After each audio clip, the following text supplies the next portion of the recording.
Sierra Leone's President Julius Maada Bio has been re-elected for a second term with over 56%. Things are tough, but we are making progress. That is the promise I will make to you. And that progress we need to continue to make up. I'm not going to take on a back to 1961. I will not take that.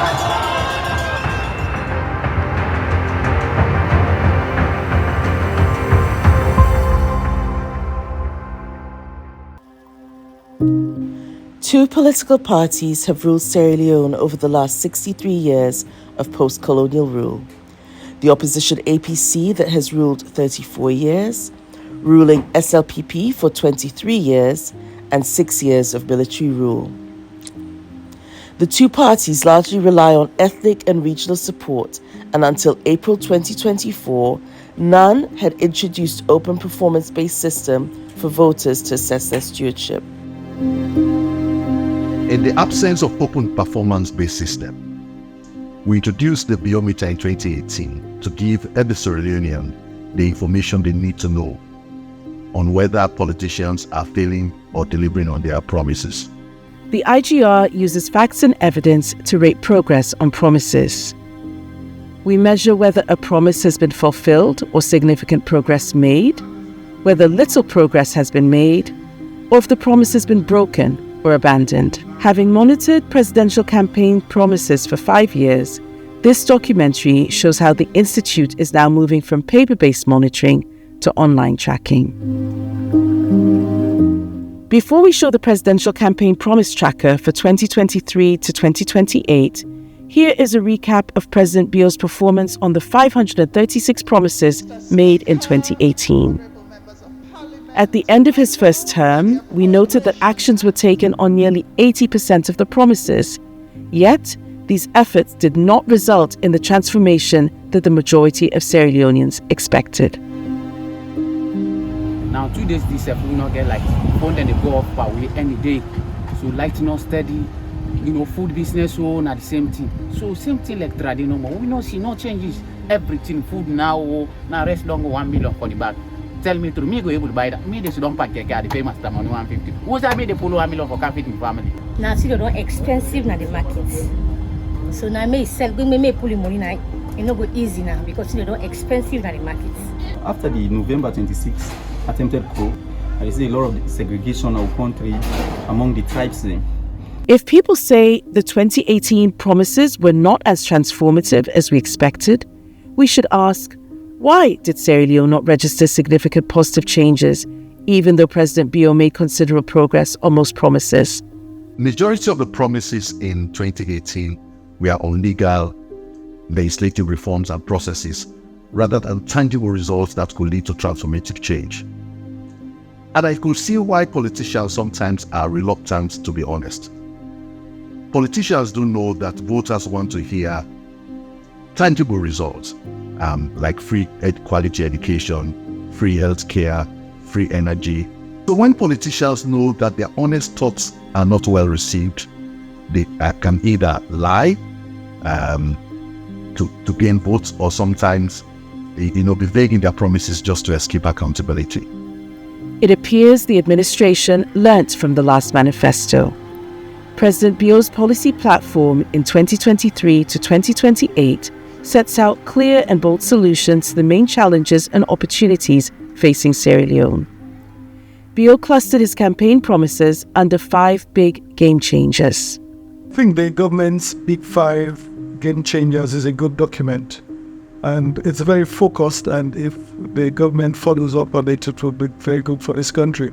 The performance contract signed between the president and the ministers is a big step in our quest for probity and accountability in service delivery and in the governance of our country. These promises are laid out in the medium-term National Development Plan, and we have identified 103 tangible results the President and the SLPP say they will show by 2028. Here are some of the key promises to be fulfilled by 2028. On the economy, the President promised that by the end of his term in 2028, domestic revenue will increase from 14% to 20% of Sierra Leone's GDP. This is to enable the country to rely less on foreign aid. Public debt will be reduced from 92.2% of GDP to 66.6% of GDP. President Bio promised to put Sierra Leone on the path to food security by increasing rice yield from 1.9 metric tons in 2023 to 4 metric tons by 2028. He also promised to reduce expenditure on importation of staple foods like rice, poultry, onions, and flour from the current $500 million in 2023 to at most $67 million by 2028. Human capital will be developed. Bio promised 20,000 affordable houses to be constructed across the country by 2028, promised to recruit more teachers to reduce pupil to qualified teacher ratio to 43 students for every one teacher, and to provide loans to 10,000 students. He committed to cutting child and maternal mortality by 50% by 2028. There are also commitments to reduce teenage pregnancy and increase women's access to finance and financial services. Perhaps the biggest promise is to young people. Bio promised to create 500,000 new jobs for the youth, with 350,000 jobs coming from the private sector alone. In tech and infrastructure, internet penetration rate will increase to at least 50%. Public transport facilities will be expanded in all major cities by upgrading jetties for water transport and launching a railway rehabilitation project. More Sierra Leoneans will have access to safe drinking water beyond the current 63%. Sierra Leone will obtain certificates to export fish to the EU and China markets. So, what marks the difference between this biometer and the 2018 tracker? Responsibility and accountability of promises are now better defined. For each promise, we'll put phases of the public officials responsible for results. We have color-coded the level of effort of each promise. Green represents progress on the promises, and red means no progress. As you can see, the results show that the status of most promises is in red, meaning work has just started. As we progress, the pie chart changes from red to green, depending on the level of efforts. If there is no action on the promise and the color remains red at the end of year 3, we'll replace the face of that public official with President Bio. That change of photo is an indication that the individual responsible cannot deliver the promise. These bold promises leave many experts wondering, how can they be achieved? Most of the concerns around the infrastructure for delivery, financing the delivery, and punitive actions for delivery failure. How can we deliver on these promises without affecting decentralization? Take, for instance, only 1.5% of government budget is allocated to all 22 councils in Sierra Leone. 94% of public procurement is done in Freetown. We cannot address poverty if we continue to concentrate all the resources here in Freetown. There are also concerns about accountability and value for money in contracts. Something bothers me about the intervention that we've had.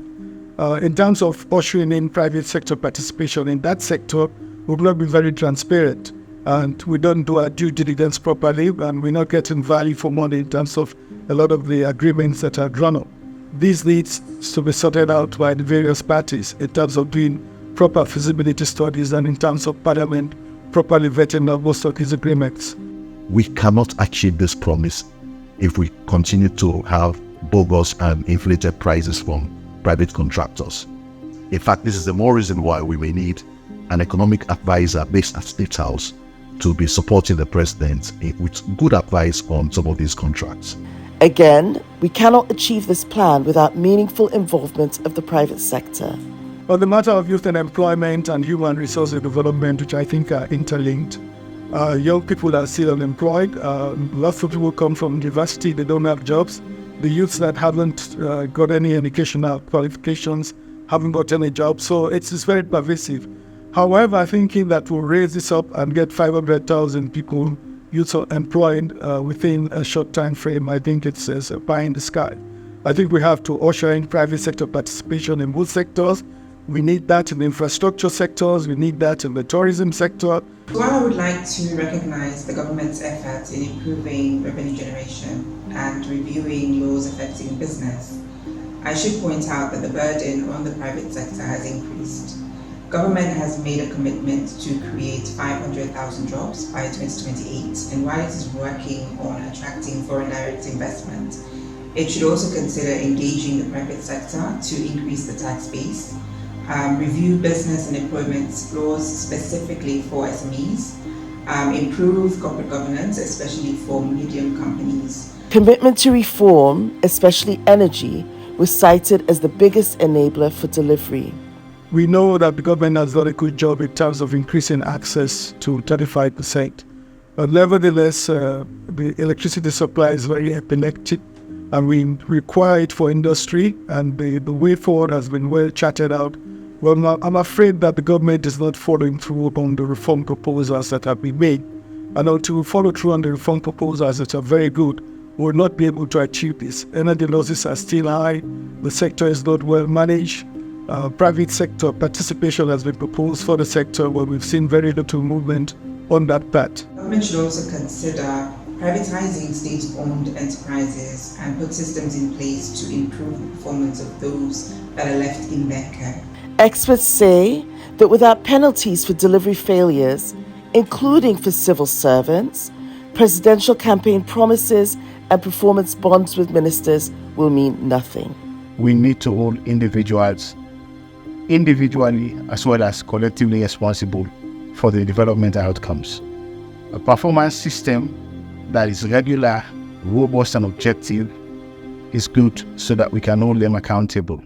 And this system should encourage the adoption of punitive sanctions for performance gap.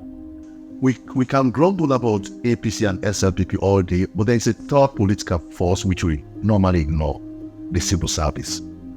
They win every election. They stay in power and control our destiny.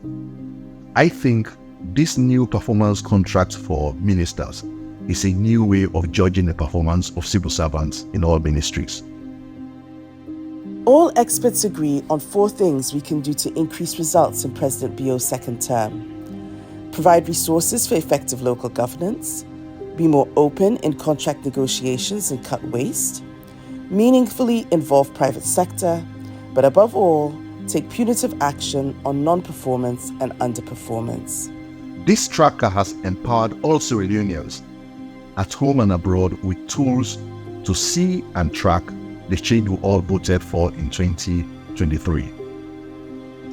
And if Malcolm X is right to say that the future belongs to those who prepared for it today, then we should aspire to be better than who we are. And that aspiration starts with a good acknowledgement that God did not create us as a nation of beggars. As a matter of fact, we do not have a poverty of resources. What we have is a poverty of ambition. For us to achieve better, we need a clear shift in mindset.